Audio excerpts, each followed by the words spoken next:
അവനോടു തുല്യം നാമാവാൻ നമ്മെ പോലെ അവനായി തിരുവേഷ്ടത്താൽ നരനായി.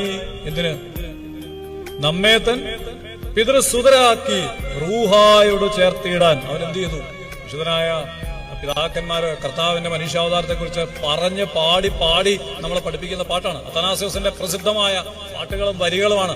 അവൻ നമ്മെ പോലെയായി, ഒരുവനായി തീർന്നു. അത് നമ്മളെല്ലാ ആരാധനയിലും പാടുന്നുണ്ട്, നന്നായിട്ട് പാടുന്നുണ്ട്. നമ്മെ പോലെ അവനായി തിരുവിഷ്ടത്താൽ നരനായി നമ്മളെ അവന്റെ പിതാവിനെ സുതരാക്കി പരിശുദ്ധ റൂഹായോട് നമ്മളെ ബന്ധിച്ചു. നമ്മുടെ ആരാധന എത്ര സമ്പുഷ്ടാണ്! നമ്മുടെ ആരാധനയിൽ നമ്മളിത് പാടുന്നുണ്ട്.